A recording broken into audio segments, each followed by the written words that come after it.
সাল্লাল্লাহু আলাইহি সাল্লাম। কি বলেন, ঠিক কিনা? সুতরাং যারাই কোরআনের কথা বলেছে যুগে যুগে, দেখা গেছে তারাই কিন্তু কোরআনের বিপক্ষে, ইসলামের বিপক্ষের শক্তি দ্বারা তারাই আক্রান্ত হয়েছে। এটা হচ্ছে চিরাচরিত সত্য কথা। কি বলেন, ঠিক কিনা?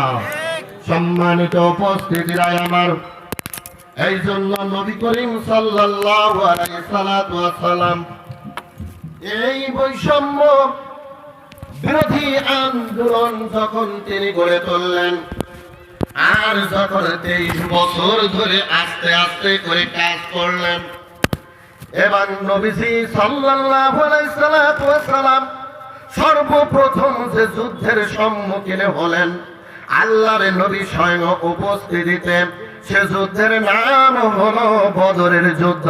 কি বলেন, ঠিক কিনা?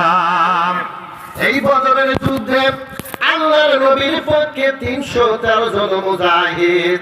আচ্ছা বলুন তো দেখি, আল্লাহর নবী কি শুধুমাত্র ধরে নিয়ে গিয়ে যুদ্ধের ময়দানে নিয়ে গিয়েছিলেন? না, তাদেরকে সংগঠিত করে যুদ্ধের উপযুক্ত করা লাগছিল কিনা? কি বলেন, লাগছিল কিনা? তাহলে বোঝা যায় যে সমাজে কোনো বিশৃঙ্খলা অথবা অনিয়ম চালু থাকে, তার প্রতিরোধ করবার জন্য প্রস্তুতির প্রয়োজন আছে না নাই? নবীজি প্রস্তুতি নিলেন। 313 জনের মধ্যে মুজাহিদ নিয়ে বদরের প্রান্তরে হাজির হলেন। আল্লাহর নবীকে রুখে দেওয়ার জন্য ওই বদরের প্রান্তরে 1000 সৈন্য বাহিনী কাফেরদের পক্ষে দাঁড়িয়ে গেল। আল্লাহর নবী মনে মনে করলেন যে আহারে, আমার পক্ষে মাত্র 313 জন, আর কাফেরদের পক্ষে হলো অসংখ্য 3 গুণ। কি বলেন, ঠিক কিনা? নবীজি ওই মরুভূমির ময়দানে, বদরের প্রান্তরে, ওই কূপের নিকটে মরুভূমির প্রান্তরে সিজদায় লুটিয়ে পড়লেন। নবীজি আমার যখন নাকি ওই সিজদায় পড়ে আমার আল্লাহর কাছে কাঁদলেন, আমার আল্লাহ রাব্বুল আলামিন জানিয়ে দিলেন, ও নবী গো, চিন্তা করো না, আমি আল্লাহ রাব্বুল আলামিন তোমাকে সাহায্য করব। একটু জোরে বলি না সুবহানাল্লাহ। যুদ্ধ শুরু হয়ে গেল, একদিন চলে গেল, সাহায্য আসে না। যুদ্ধ চলতেছে, সাহায্য আসে না। আল্লাহর নবী সিজদায় পড়ে আমার আল্লাহ রাব্বুল আলামিনের কাছে কান্দে। আমার আল্লাহ রাব্বুল আলামিন বলেন, নবী লা তাহজান ইন্নাল্লাহা মা'ানা। একটু জোরে বলি আল্লাহু আকবার। আমার আল্লাহ রাব্বুল আলামিন জানিয়ে দিলেন, নবী গো, চিন্তা করো না, আমি আল্লাহ রাব্বুল আলামিন ঠিকই তোমাকে সাহায্য করব। যুদ্ধের যখন শেষ প্রান্তে এসে গেল, আল্লাহর নবীর সামনে যখন সাহাবীদের লাশ, 14 জন সাহাবীর লাশ যখন বদরের প্রান্তরে যখন পড়ে গেল, আমার আল্লাহ রাব্বুল আলামিনের কাছে বিশ্ব নবী সাল্লাল্লাহু আলাইহি সাল্লাম কান্দে, আল্লাহ গো, আজকে যদি যুদ্ধে যদি আমরা বিজয় লাভ করতে না পারি, মুসলমান আমার সাহাবীদের অবস্থা কি হবে জানি না। আল্লাহ, তুমি আমার সাহাবীদের উপরে ইসলামের পক্ষে, কোরআনের পক্ষে তুমি তোমার গায়েবী সাহায্য যে ওয়াদা করেছো, ও আল্লাহ রাব্বুল আলামিন তুমি সাহায্য করো। একটু জোরে বলি সুবহানাল্লাহ। কিছুক্ষণ হয়ে গেল, দেখা গেল আল্লাহ পাকের পক্ষ থেকে ওই বদরের প্রান্তরে আমার আল্লাহ রাব্বুল আলামিন তাফসীরের মধ্যে বলেছেন, তাফসীরের মধ্যে উল্লেখ আছে যে আমার আল্লাহ পাক ওই বদরের প্রান্তরে 3000 মতান্তরে 5000 আল্লাহর ফেরেশতা দিয়ে ওই বদরের প্রান্তরে মুসলমানদেরকে সাহায্য করেছিলেন। একটু জোরে বলি সুবহানাল্লাহ। সে আল্লাহর সাহায্য আছে না নাই? একটু জোরে বলেন, আছে না নাই? বর্তমান সেই আল্লাহ আছে না নাই? সম্মানিত উপস্থিতি আমার, গত 5 তারিখে সেদিন আহারে এই 15 বছরের নির্যাতিত যে মানুষগুলো ছিল, যারা নির্যাতন চালালো, ওই জুলুমবাজ সরকার ছিল, 5 আগস্ট যেদিন এসে গেল, আর ওই সকালবেলা সারা বাংলাদেশে কারফিউ জারি করে দিল, কি বলেন ঠিক কিনা? কারফিউ ছিল কি ছিল না? কারফিউ ছিল, কোন লোক ঘর থেকে বের হতে পারবে না। আর চৌগাছায় মাইকিং করা হলো যে সকাল থেকে নিয়ে সন্ধ্যা রাত 12টা পর্যন্ত কেউ ঘর থেকে বের হতে পারবে না, কি বলেন ঠিক কিনা? আরে এই সমস্ত কারফিউকে উপেক্ষা করে আমরা দেখতে পেলাম ঢাকার লোকজন ঘর থেকে কেউ বের হলো না। তার মানে হলো আগের দিন কয়েক হাজার মানুষ গুলিবিদ্ধ হলো, এই ভয়ে ঢাকার মানুষ কেউ বের হলো না। আহারে আলেমেরা সিজদায় পড়ে গেল, আল্লাহর কোরআনের পাখিরা সিজদায় পড়ে গেল, আমরা আল্লাহর কাছে কান্নাকাটি করলো, আল্লাহ তুমি যদি সাহায্য না করো আবু সাঈদের রক্ত বৃথা চলে যাবে, কি বলেন ঠিক কিনা? আমরা দেখতে পেলাম 5 তারিখের সকাল 11টার দিকে কোথায় ছিল আল্লাহর সাহায্য? আহারে ওই কাশপুর ব্রিজ কোথায়, সাভার আর কোথায় চিটাগাং রোড, এই ঢাকার চতুর্দিক থেকে একটা নাই দুইটা দুইজন নয় লাখো লাখো মানুষ যেন মূল ঢাকার দিকে অগ্রসর হইতেছে, স্লোগান দিতেছে নারায়ে তাকবীর আল্লাহু আকবার, কি বলেন ঠিক কিনা? আমি ওই দিন মনে করলাম আহারে আমার আল্লাহ রাব্বুল আলামিন ওই বদরের প্রান্তরে আল্লাহ রাব্বুল আলামিন যেভাবে মুসলমানদেরকে সাহায্য করেছিলেন, আজকের এই 5 তারিখে এই সরকারকে উৎখাত করবার জন্য আল্লাহ রাব্বুল আলামিন মজলুমের চোখের পানি বৃথা দেয় নাই। এই মজলুমের চোখের পানি, এই মজলুমের পাশে আমরা আল্লাহ দাঁড়িয়ে এই চতুর্দিক থেকে লাখো লাখো আল্লাহর ফেরেশতা দিয়ে এই জালিম সরকারকে দেশ থেকে বিতাড়িত করে দিল, কি বলেন ঠিক কিনা? আমার আল্লাহর সাহায্য আছে না নাই? আরো জোরে বলেন আছে না নাই? কিন্তু কাফেরদের ষড়যন্ত্র আছে না নাই? কাফেরদের ষড়যন্ত্র আছে না নাই? বদরের প্রান্তরে আল্লাহর নবী সাহায্য পেয়ে আল্লাহর নবীর সাহাবীরা বদরের প্রান্তরে বিজয় লাভ করল। আল্লাহর নবীর হাতে সাহাবীদের হাতে 70 জন যুদ্ধ অপরাধী ধরা পড়ল। কতজন বন্দী হলো? 70 জন যুদ্ধ অপরাধী বন্দী হলো। নবীজির চাচা ছিল ওর মধ্যে, হযরতে আব্বাস তখন ইসলাম গ্রহণ করেন নাই, কি বলেন ঠিক কিনা? আল্লাহর নবীর সিদ্ধান্ত ছিল, সংক্ষেপে বলে যাই, আল্লাহর নবীর সিদ্ধান্ত ছিল যে মুক্তিপণের বিনিময়ে যুদ্ধ অপরাধীদেরকে মুক্ত করে দেওয়া হবে। কিসের বিনিময়ে? এক এক করে সামনে আসতে লাগলো।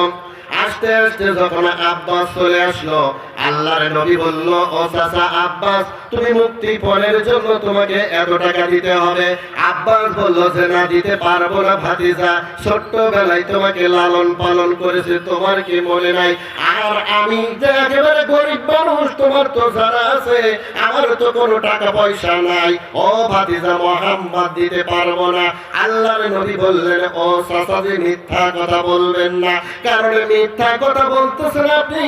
আপনি যখন এই বদরের প্রান্তরে যুদ্ধের ময়দানে আসছিলেন চাচাজান, আপনি আমার চাচা চাচি আম্মাকে একান্তে ঘরের মধ্যে ডেকে নিয়ে 100 স্বর্ণ মুদ্রা আমার চাচি আম্মার কাছে আপনি দিয়েছিলেন, আর বলেছিলেন, ও স্ত্রী গো, আমি তো যুদ্ধের ময়দানে যাচ্ছি, আমি যদি ফিরে না আসি এই স্বর্ণ মুদ্রা তুমি গোপনে রেখে দেবে।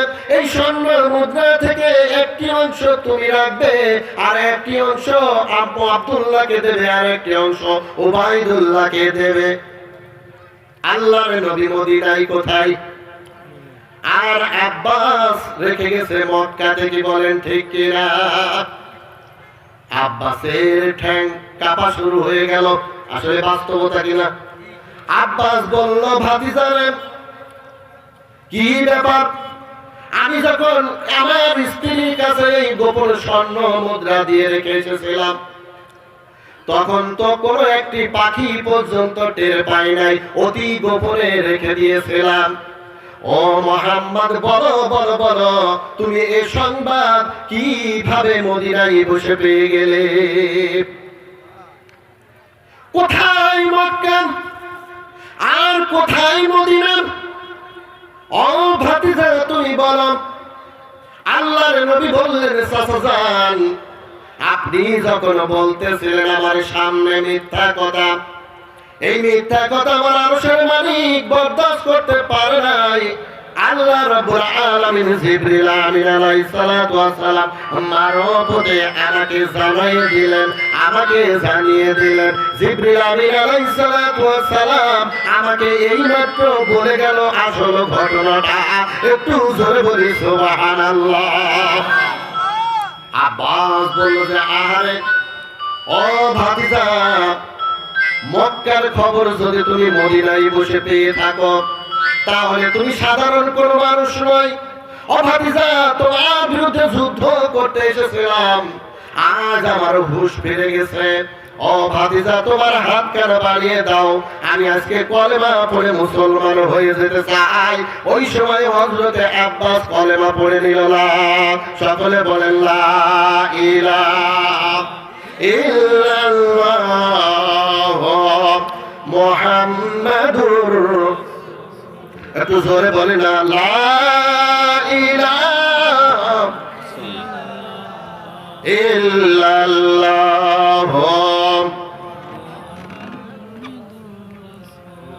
যে কথা বলছিলাম ভাইদের আমার, তাহলে ওই ইসলাম বিরোধী, আল্লাহর কোরআনের বিরোধী ওই শক্তি বদরে যারা পরাজিত হয়েছিল তারা কিন্তু ষড়যন্ত্রতে বসে থাকলো না। থাকলো কি? এখনো বাংলার জমিনে অনেকে চলে গেছেও পারে, কি বলে ঠিক কিনা? ওখানে থেকে কিন্তু ষড়যন্ত্র থেমে নেই, একের পর এক ষড়যন্ত্র চালিয়ে যাইতেছে, কি বলেন ঠিক কিনা? হিন্দা মনে মনে করল, হিন্দা তার ভাই, তার পিতা বদরের প্রান্তরে মারা গেল, ও তার প্রতিশোধ নেওয়ার জন্য চিন্তা করল। যে মহিলা বাংলার জমিনে 15টি বছর আজকে শাসন করল, 1975 সালে তার পিতা হারিয়েছিল, কি বলেন ঠিক কিনা? তার ভাই হারিয়েছিল। আহারে, তার ভাই এবং পিতা, আমরা জানি তার প্রতিশোধ দেওয়ার জন্য সেই শুধুমাত্র একটা সুযোগ খুঁজছিল বাংলাদেশের জনগণের খেদমতের নামে। আহারে, জনগণের মাথার উপরে চেপে বসে এ জনগণকে, বাংলাদেশকে শুষে শুষে খেয়ে ফেললো, কি বলেন ঠিক কিনা? ইসলামের শক্তি যারা, ইসলামের আন্দোলন করে যারা, আলেম ওলামাদেরকে ধরে ধরে জেলখানায় বন্দী করলো, তাদেরকে ফাঁসির কাস্টে ঝুলায় মারলো, কি বলেন ঠিক কিনা? এইভাবে করে আহারে, ঠিক অনুরূপে হিন্দা, ওই হিন্দা তার বাপের প্রতিশোধ, তার ভাইয়ের প্রতিশোধ নেওয়ার জন্য সামনে করে আবার অহুদের সৃষ্টি করলো। 3 গুণ শক্তি সৃষ্টি করে তৈরি করে অহুদের ময়দানে হিন্দা লোকজন নিয়ে হাজির হয়ে গেল। আহারে, হিন্দা এবং ওই ইসলাম বিরোধী শক্তি ছিল 3000। কত হাজার?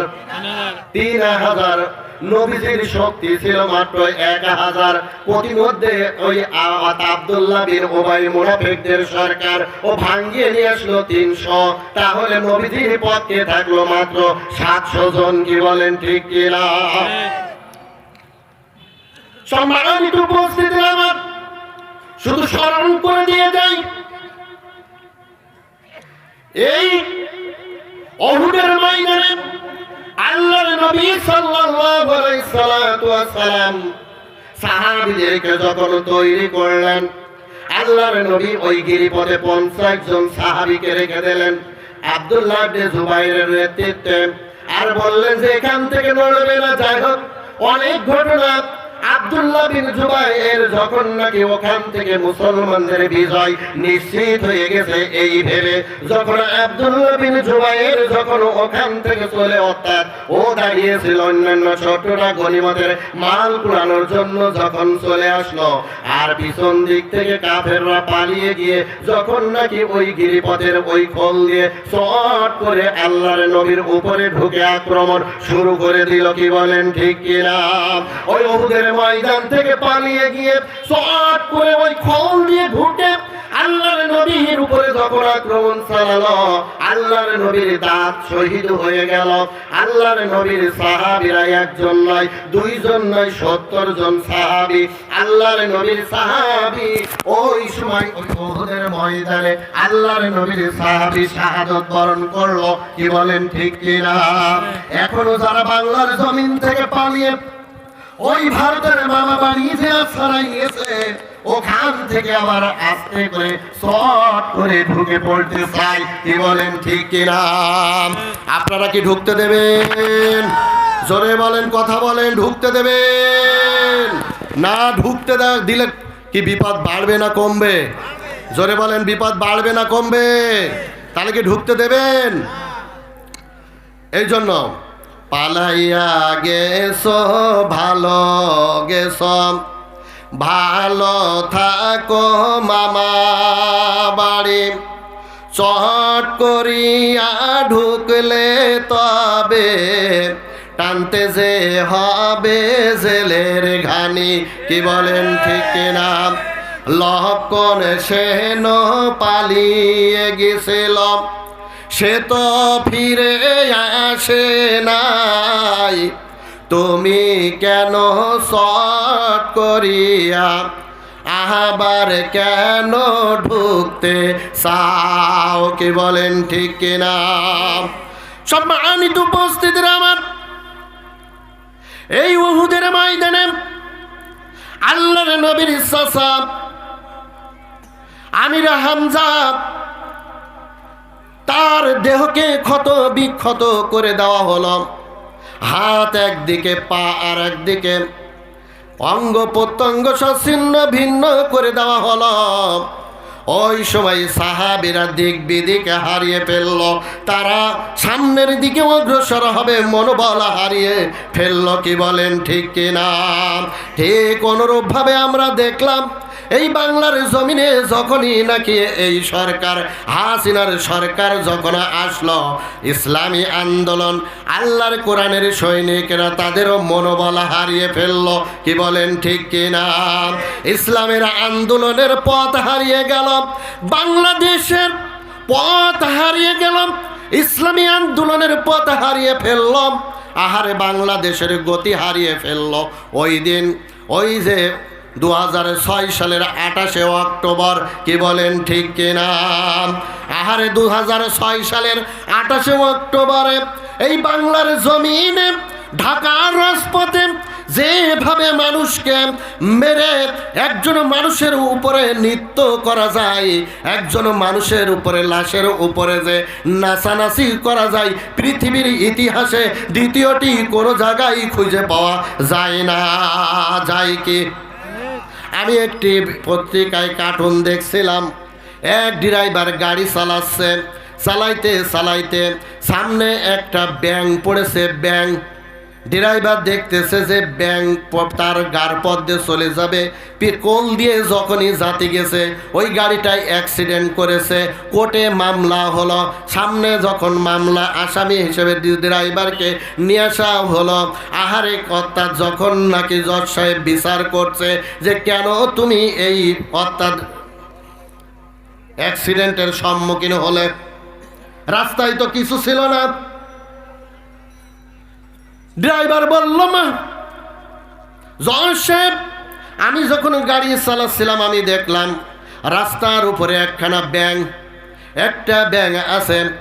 আমি মনে মনে করলাম যদি নাকি তার উপর দিয়ে চালিয়ে দিই তার জীবনটা চলে যাবে, এই জন্য আমি ওই ব্যাঙের জীবন বাঁচাতে গিয়েছে একটু ডাইনে মোড় নিয়েছে, আর অমনি আমার গাড়িটা অ্যাক্সিডেন্ট করেছে।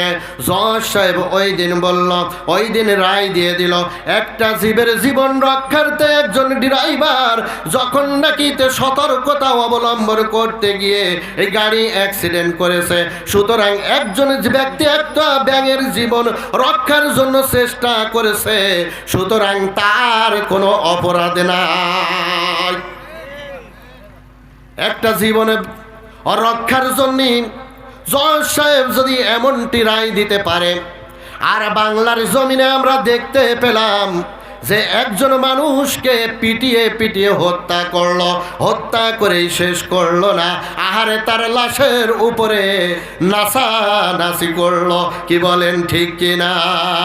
এরা কি মানুষ? জোরে বলেন, এরা কি মানুষ?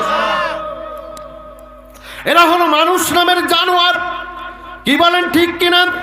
মানুষ যখন তার বিবেক বুদ্ধি লোপ পায়, আল্লাহর কোরআন থেকে যখন দূরে সরে যায়, যখন তার বিবেক যখন ভালো মন্দ জ্ঞান থাকে না, অর্থাৎ মানুষ খেগো হয়ে যায়, ইসলাম প্রিয় ব্যক্তিদের উপরে যখন আঘাত আনে, আহারে আমার আল্লাহ রাব্বুল আলামিন বলেন, একজন ব্যক্তিকে বিবেক দিয়েছি কিন্তু বিবেক দিয়ে চিন্তা করে না, সে ব্যক্তি কখনো তার বিবেক অনুযায়ী কাজ করে না। যার বিবেক লোপ পায় ওই ব্যক্তি প্রকৃত মানুষ নয়। আমার আল্লাহর কোরআন বলে, উলাইকা কাল আনাম বালহুম আদল। কি বলেন ঠিক কিনা? আমার আল্লাহ রাব্বুল আলামিন বলেন, ওরা হলো চতুষ্পাদ জানোয়ারের মতো, বরং তাই নয়, বরং ওর থেকেও নিকৃষ্ট। কি বলেন ঠিক কিনা? কার কথা? একটু জোরে বলবেন, কার কথা? একটু তাকবীর ধরে যে লিল্লাহে তাকবীর, আরো লিল্লাহে তাকবীর। এই জন্য আমার আল্লাহ রাব্বুল আলামিন বলেন, ও মুসলমানেরা, ওয়ালা তাহিনু ওয়ালা তাহজানু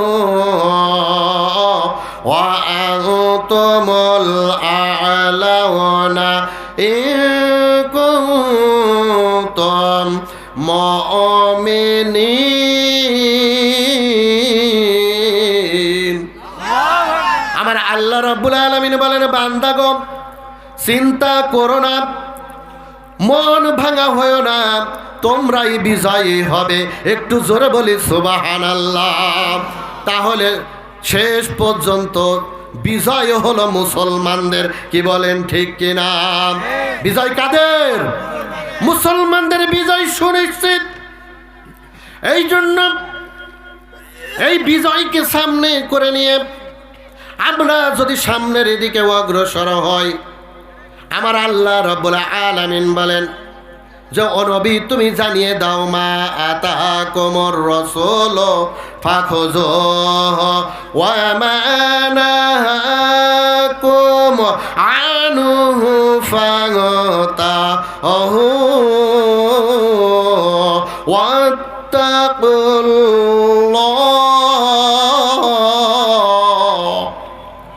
ইন্নাল্লাহা শাদীদুল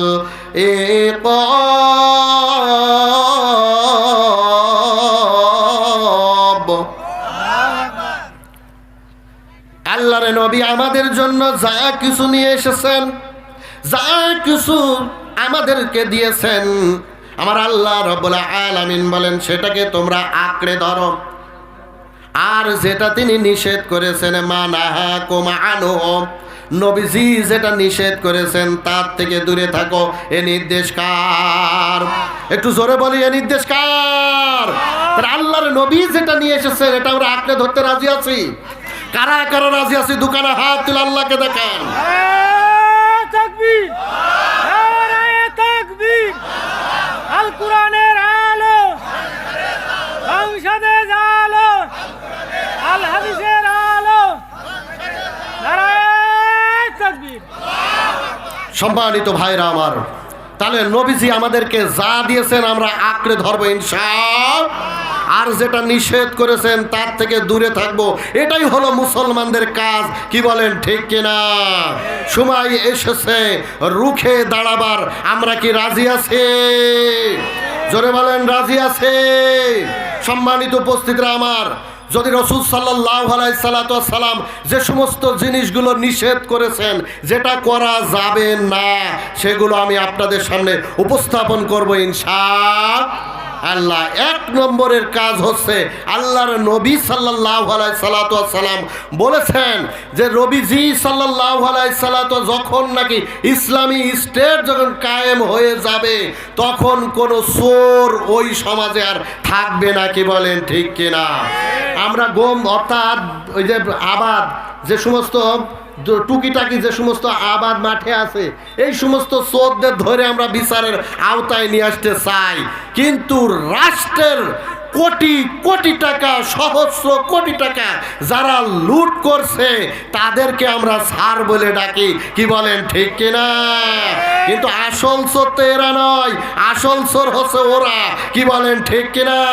এই জন্য নবীজি বলেছেন ইসলামী স্টেট যদি কায়েম হয়, আল্লাহর কোরআন যদি কায়েম হয়, তাহলে রাষ্ট্রের টাকা আর চুরি হবে? জোরে বলেন চুরি হবে? তাহলে চুরি বন্ধ করার দরকার আছে না নাই? রাষ্ট্রের যে টাকা চুরি হয়ে গেল এ টাকা কার টাকা? আমার ভাই কেন আছেন? কার টাকা? আপনার আমার টাকা। কি বলেন ঠিক কিনা? তাহলে যারা চুরি করলো তারা কারা?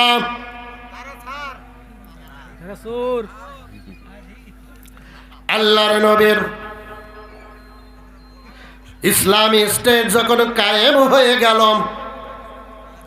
নবীজি সাল্লাল্লাহু আলাইহি সাল্লাম ইসলামী স্টেটের যে রূপরেখা তৈরি করে দিল, আল্লাহর নবীর তিরোধানের পরে এ দুনিয়া থেকে চলে যাওয়ার পর অর্ধ জাহানের খলিফা ছিলেন একজন, যার নাম হলো হযরতে উমর রাদিয়াল্লাহু তাআলা আনহু। কি বলেন ঠিক কিনা? এই হযরতে উমর রাদিয়াল্লাহু তাআলা তিনি হলেন অর্ধ জাহানের খলিফা। রাষ্ট্রের পক্ষ থেকে যখন নাকি কাপড় বরাদ্দ হলো, প্রত্যেক প্রজারা প্রত্যেক ব্যক্তি যে কাপড় পেল প্রত্যেকেই তার কাপড় দিয়ে সেট কাপড় দিয়ে তাদের জামাটা তৈরি করলো, জামা বানালো। হযরত ওমর রাদিয়াল্লাহু তাআলা আনহুর জামাটা দেখা গেল প্রজাদের যে জামা তৈরি হলো, হযরতে উমরের জামাটা একটু লম্বা।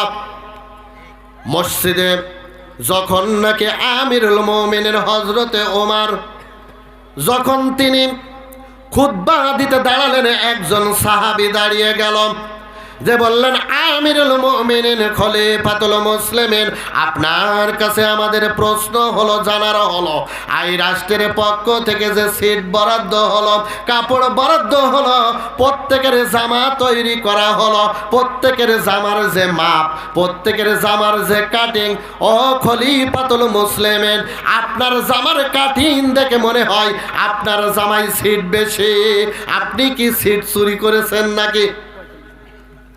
কি বলেন? এখন হলে বলার সুযোগ আছে? সুযোগ আছে? বলার কোনো সুযোগ নেই। যদি বলতে চান তাহলে আগে ধরে নিয়ে যে জায়গায় পুরে দেবে। কি বলেন ঠিক কিনা? সম্মানিত উপস্থিতিরা আমার, হযরতে উমর রাদিয়াল্লাহু তাআলা খুতবা থামিয়ে দিয়ে দাঁড়িয়ে গেলেন। কোন প্রশ্নের উত্তর দিতে পারছেন না, উত্তর দিচ্ছেন না। হযরতে উমরের ছেলে দাঁড়িয়ে যে বলতেছে না, আল্লাহর নবীর সাহাবীরা, এই আমার বাপের কাছে যে প্রশ্ন তোমরা করেছ, এই প্রশ্নের উত্তর কি আমি দিয়ে দিতে পারি নাকি? বলে, হ্যাঁ, যদি উত্তর সন্তোষজনক হয় তাহলে মেনে নেওয়া যাবে, আর যদি উত্তর সন্তোষজনক না হয় তাহলে শাস্তি পেতে হবে। হযরতে উমর রাদিয়াল্লাহু তাআলা দাঁড়িয়েছেন। সন্তান বলতেছেন, দেখেন, রাষ্ট্র থেকে যে কাপড়ের বরাদ্দ দেওয়া হয়েছিল, এই কাপড় আমার আব্বার জন্য যদি জামা বানিয়ে দেওয়া হয়, আমার আব্বার গায়ে হচ্ছিল না, অর্ধেক হচ্ছিল, এবং আমার কাছে আমার জন্য যে জামার যে বরাদ্দ, যে কাপড়টুকু ছিল, আমি জামা না বানিয়ে আমার আব্বার বরাদ্দ এবং আমার বরাদ্দ দুইটা কাপড় এক জায়গায় করে আমার আব্বার জন্য খলিফাতুল মুসলিমিন হযরতে ওমরের জন্য জামা বানিয়ে দেওয়া হয়েছে। এই জন্য জামাটা একটু লম্বা হয়ে গেছে। এমন সমাজ আমরা চাই কি চাই না? জোরে বলেন চাই কি চাই না? যেখানে একজন খলিফাতুল মুসলিমিন, একজন প্রধানমন্ত্রী, তিনি যদি কোনো রকম প্রজাদের চোখে যদি অনিয়ম ধরা পড়ে, তাহলে প্রজারা সঙ্গে সঙ্গে তার প্রতিবাদ করার সাহস রাখবে। এইরকম দেশ, এইরকম রাষ্ট্র আমরা চাই কি চাই না? চাই কি চাই না? পক্ষপাতহীন বিচার হবে যদি নাকি এই সমাজে যদি কোরআনের সমাজ যদি কায়েম হয়ে যায়, তাহলে কোরআনের সমাজ কায়েম হলে লাভ আছে না নাই? শান্তি আছে না নাই? একটু জোরে বলেন, শান্তি আছে না নাই? সম্মানিত উপস্থিতিরা আমার, বর্তমান 15 বছর যে বিচার ব্যবস্থা ছিল, এটা কি ন্যায় বিচার ছিল না এক পক্ষ বিচার ছিল? জোরে বলেন, কি বিচার ছিল? আপনারা কি ন্যায় বিচার প্রতিষ্ঠা করতে চান? জোরে বলেন, ন্যায় বিচার প্রতিষ্ঠা করতে চান? কেমন বিচার প্রতিষ্ঠা করতে চান? হযরতে আলী কাররামাল্লাহু ওয়াজহু, তার নিজের বর্মটি, যুদ্ধের বর্মটি হারিয়ে গেল। হযরতে আলী কাররামাল্লাহু ওয়াজহু খুঁজতে খুঁজতে কিছুদিন পর একজন ইহুদির কাছে ওই বর্মটি পাওয়া গেল। কি বলেন ঠিক কিনা? ইতিহাস আপনারা জানেন, শুধুমাত্র স্মরণ করে দেই। যদি নাকি এই বাংলাদেশ, নতুন বাংলাদেশ, নতুন সাজে যদি কোরআনের সাজে যদি নাকি এই বাংলাদেশ যদি একটি বা যদি সাজানো যায়, বাংলাদেশের রূপরেখা কেমন হবে এটা বোঝানোর জন্য এই উদাহরণটা নিয়ে আসছি। কি বলেন ঠিক কিনা? এমন বাংলাদেশ আমরা চাই কি চাই না? হযরতে আলী কাররামাল্লাহুর বর্মটি একজন ইহুদির কাছে পাওয়া গেল। হযরতে আলী কাররামাল্লাহু ওয়াজহু লোকটাকে নিয়ে ওই সময়ে যিনি বিচারপতি ছিল কাজী শুরাই, তার সামনে হাজির হলো। এই কাজী শুরাইয়ের কাছে যে বলতেছে হযরতে আলী, তখন তিনি ওই সময়ের প্রধানমন্ত্রী আমিরুল মুমিনিন খলিফাতুল মুসলিমিন হযরতে আলী কাররামাল্লাহু ওয়াজহু বলতেছেন, কাজী শুরাই, এই লোহার বর্মটি, এই যুদ্ধের বর্মটি ও হলো আমার বিচার করে দিন।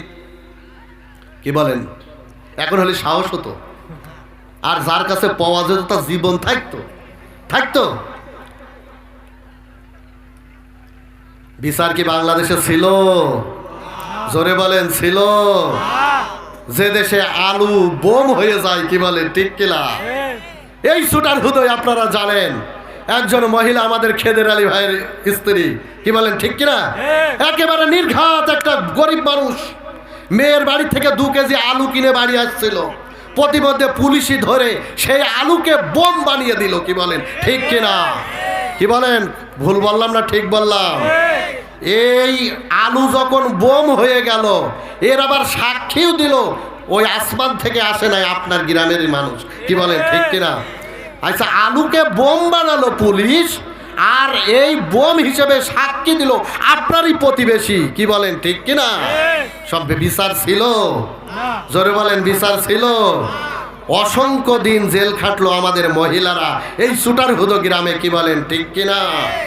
যেখানে কোনো স্বাধীনতা ছিল না। ছিল কি? কোনো স্বাধীনতা কি ছিল? চলাফেরার কোনো স্বাধীনতা ছিল না। সুতরাং চলাফেরার স্বাধীনতা আমরা স্বাচ্ছন্দ্যে, স্বাধীনতা চিত্তে, স্বাধীনভাবে বাংলার জমিনে চলাফেরা করতে চাই, রাজি আছি আমরা ইনশাআল্লাহ। আমরা এমন একটি বাংলাদেশ গড়তে চাই যেখান থেকে নবীজি বলেছেন যে, হে সাহাবী, তুমি শোনো যে এমন একদিন আসবে যে সানা থেকে হাজরামাউত পর্যন্ত একজন মহিলা অলংকার পরিহিতা অবস্থায় রাতের আধারে চলাফেরা করবে, কোনো যুবকের সাহস হবে না চোখ তুলে তার দিকে তাকানোর। এমন একটি সমাজ আমি নবী কায়েম করতে চাই। সবাই বলি সুবহানাল্লাহ। নবীজির সেই সমাজ আমরা বাংলাদেশেও দেখতে চাই কি চাই না? কে কে চাই? দোকানে হাত তুলে আল্লাহকে দেখায়। লিল্লাহে তাকবীর, নারায়ে তাকবীর, আল কোরআনের আলো, নারায়ে তাকবীর। সম্মানিত উপস্থিতিরা আমার, এই জন্য স্বাধীনভাবে চলাফেরা নবীজি বলেছেন, ইসলামী সমাজ কায়েম হলে তোমরা স্বাধীনভাবে চলাফেরা করতে পারবে একমাত্র নেকড়ে জীব জানোয়ারের ভয় ছাড়া। তোমাদের জীবনে আর কোনো ভয় থাকবে না। কি বলেন ঠিক কিনা? আর আমরা গত 15 বছর চলাফেরা করেছি, আমরা চলার পথে আমাদের কোনো ভয় ছিল না, শুধুমাত্র একটা শ্রেণীর ভয় ছিল, তারা ছিল পুলিশ। কি বলেন ঠিক কিনা? পুলিশ ছাড়া আমাদের বর্তমান বিগত 15 বছরে চলাফেরার ক্ষেত্রে আমাদের কোনো ভয় ছিল না। কি বলেন ঠিক কিনা? তাহলে নবীজি যেটা বললেন তার উল্টাটা বাংলাদেশে 15টি বছর ধরে অতিবাহিত হয়ে গেল। কি বলেন ঠিক কিনা? এর থেকে আমরা বের হতে চাই কি চাই না? চোরের বিচার বাংলাদেশে ইনসাফের ভিত্তিতে হোক, এটা আমরা চাই কি চাই না? আল্লাহর নবীর সময় কিভাবে চোরের বিচার হতো? বনি মাখজুম গোত্রের একজন মহিলা চুরির অপরাধে যখন ধরা খেয়ে গেল, ইতিহাস আপনারা জানেন, চোরের অপরাধের শাস্তি হলো, আমার আল্লাহ রাব্বুল আলামিন বলেন আসারিকু আসারিকাতু ফাক্তাউ আইদিয়াহুমা। আমার আল্লাহ রাব্বুল আলামিন বলেন চুরি করনেওয়ালা পুরুষ এবং চুরি করনেওয়ালা মহিলা যদি তারা ধরা পড়ে তাহলে তাদের হাত কেটে দাও। এ নির্দেশ কার? আল্লাহর। জোরে বলুন, কথা বলছেন না কেন? কথা বলেন। এ নির্দেশ কার? আমার আল্লাহ রাব্বুল আলামিনের নির্দেশ। বর্তমানে বাংলাদেশে যদি এ নির্দেশ চালু হতো তাহলে দেখা যেত এই সমাজের রাষ্ট্র পরিচালনা যারা করেছে, মেম্বার থেকে শুরু করে নিয়ে মন্ত্রী পর্যন্ত কাউরের হাত থাকতো না। কি বলেন ঠিক কিনা? থাকতো হাত, এক কেন থাকতো ভাই? এক কেন হাত থাকতো না? বনি মাখজুম গোত্রের ওই মহিলা যখন নাকি চোরের অপরাধে ধরা খেয়ে গেল, আল্লাহর নবীর কাছে নিয়ে যখন উপস্থিত করা হলো, বনি মাখজুম গোত্র ছিল একটা সম্ভ্রান্ত গোত্র, অত্যন্ত বড় সম্ভ্রান্ত এবং খুব ভালো মানের একটা গোত্র, প্রভাবশালী একটা গোত্র। আল্লাহর নবী সাল্লাল্লাহু আলাইহি সাল্লামের সামনে যখন মহিলাকে নিয়ে আসা হলো, সাহাবীরা বলাবলি করতেছে এই যে এমন একটা সম্ভ্রান্ত বড় পরিবার, এই পরিবারে এই মহিলার যদি হাত কেটে দেওয়া হয় তাহলে ওই পরিবার এবং ওই গোত্র আমাদের বিপক্ষতা করবে, আহারে কি না জানি হয়ে যাবে। তাহলে কি করা যায়? একজন সম্মানিতা ব্যক্তি বা সম্মানিত গোত্র, কি করা যাবে? আল্লাহর নবীর কাছে সাহাবীরা কেউ বলতে সাহস পাচ্ছে না, সুপারিশ করবে কেউ সাহস পায় না। আল্লাহর নবী সাল্লাল্লাহু আলাইহি সাল্লামের একান্ত কাছের আবু সালামা, আল্লাহর নবীর সাহাবীরা বলল, সালামা তুমি নবীজির কাছে একটুখানি সুপারিশ করো, কারণ নবী হচ্ছে একেবারে তোমার কাছের লোক। তুমি যদি সুপারিশ করো নবী শুনতে পারে, নবী হয়তো তোমার কথা রাখতে পারে। ও সালামা তুমি যাও নবীর কাছে একটু সুপারিশ করো, হাতটা কাটা থেকে যাতে কোনো কাজে দেয় রেহাই দেওয়া যায় কিনা। আবু সালামা যে নবীজির কাছে যখন উপস্থিত হলো, আল্লাহর নবী এই যে কথাটা বলেছিলেন, ও আবু সালামা তুমি শোনো শোনো শোনো, আজকে ওই বনি মাখজুম গোত্রের ওই মহিলা কেন, আজকে যদি আমার মেয়ে ফাতেমা চোরের অপরাধে, চুরির অপরাধেও যদি ধরা পড়ে যেত, তাহলে আমি নবী, এটা আমার আল্লাহর নির্দেশ, চোরের অপরাধে হাত কাটা এটা তো মানুষের তৈরি করা কোনো আইন নাই। আমি আল্লাহর আইন বাস্তবায়নের ক্ষেত্রে কোনো রকম পিছপা হতে পারি না। আমার মেয়ে ফাতেমাও যদি আজকে চুরি করত, তাহলে আমি নবী, আমি নিজ হাতে আমি ফাতেমার হাত কেটে দিতাম, আল্লাহর নির্দেশ পালন করতাম। একটু জোরে বলি লিল্লাহে তাকবীর। আমরা এমন বাংলাদেশ ইনসাফের ভিত্তিতে, ন্যায় নীতির ভিত্তিতে, ইনসাফের ভিত্তিতে, ন্যায় বিচারের ভিত্তিতে বাংলাদেশ গড়ে উঠুক, এমন বাংলাদেশ আমরা সকলেই দেখতে চাই কি চাই না? জোরে বলেন চাই কি চাই না?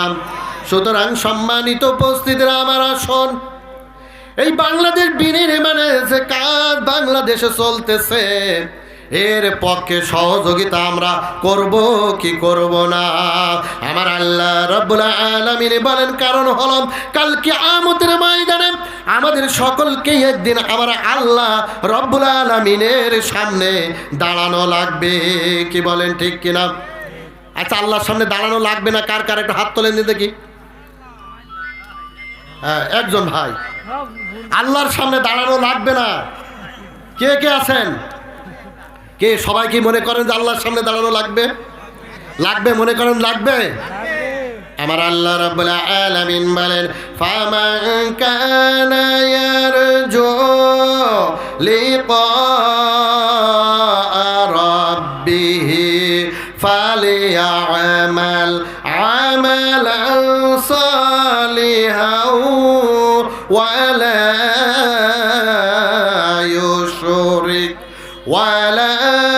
يشرك بعبادة ربه أحدا। আমার আল্লাহ রাব্বুল আলামিন বলেন, কোন ব্যক্তি যদি ইচ্ছা করে, মনের মধ্যে আশা পোষণ করে, ফামান কানা ইয়ারজু লিকা রাব্বিহ, আমার আল্লাহ রাব্বুল আলামিনের সামনে একদিনই দাঁড়ানো লাগবে, সে যেন দুইটা কাজ করে। জোরে বলেন কয়টা কাজ? আরো জোরে বলেন কয়টা কাজ? তাহলে আমরা যারা মনে করি আল্লাহ রাব্বুল আলামিনের সামনে একদিনই দাঁড়ানো আমাদের সকলকে লাগবে, তাহলে তার জীবনে দুইটা কাজ করতে হবে। এক নম্বরে হলো আমালান সালিহাও, এক নম্বরের কাজ হলো যে সেটা হলো এই দুনিয়ায় সব থেকে ভালো আমল, নেক আমল, সেটা করা লাগবে। এ ঘোষণা হলো আমার আল্লাহর। একটু জোরে বলি সুবহানাল্লাহ। আমরা নেক আমল করতে রাজি আছি কি নাই? জোরে বলেন রাজি আছি তো? একটু জোরে বলেন আছে কি নাই? সম্মানিত উপস্থিতিরা আমার, এই আমালান সালিহান নেক আমল কি? নবীজির কাছে একজন সাহাবী জিজ্ঞাসা করল, ইয়া রাসূলুল্লাহ, ইয়া হাবিবাল্লাহ, এই দুনিয়ায় সব থেকে ভালো আমল কোনটি? আল্লাহর নবী বলল, আইয়ু আমালুন উহিব্বু ইলাল্লাহ ক্বালা আল জিহাদু ফি সাবিলিল্লাহ। নবীজি বলল, এই দুনিয়ায় সব থেকে ভালো আমল, ভালো কাজ হলো আল্লাহর জমিনে আল্লাহর দ্বীন প্রতিষ্ঠার আন্দোলন করা। একটু জোরে বলি সুবহানাল্লাহ, আরো জোরে বলি সুবহানাল্লাহ। আপনারা সে কাজটা করতে রাজি আছে কেন? জোরে বলেন আছে কি? আমরা একটু দোকানে হাত তুলে আল্লাহকে দেখান, লিল্লাহি তাকবীর। আরো জোরে বলেন লিল্লাহি তাকবীর। তাহলে বুঝা গেলাম এই দুনিয়ার মধ্যে সব থেকে ভালো আমল হলো আল্লাহর এই জমিনে আল্লাহর দ্বীন প্রতিষ্ঠার আন্দোলন করা। এই কাজটা যে ব্যক্তি করতে পারবেন, আমার আল্লাহ রাব্বুল আলামিন বলেন, আমার আল্লাহ রাব্বুল আলামিন বলেন, হাল আদুল্লুকুম আলা তিজারা তুনজিকুম মিন আযাবিন আলিম তুমিনুনা বিল্লাহি ওয়া রাসূলিহি ওয়া তুজাহিদুনা ফি সাবিলিল্লাহ।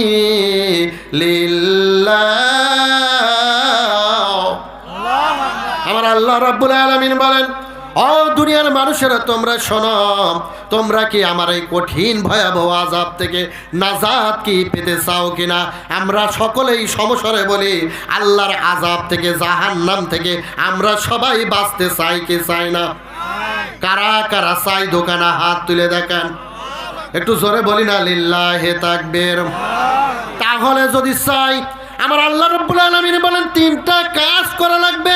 তার মধ্যে দ্বিতীয় নম্বরের কাজ হলো, সংক্ষেপে বলে যাই, আল জিহাদু ফি সাবিলিল্লাহ, আল্লাহর এই জমিনে আল্লাহর দ্বীন প্রতিষ্ঠার আন্দোলন করা। একটু জোরে বলি সুবহানাল্লাহ। এ কথা কার? আরো জোরে বলি এ কথা কার?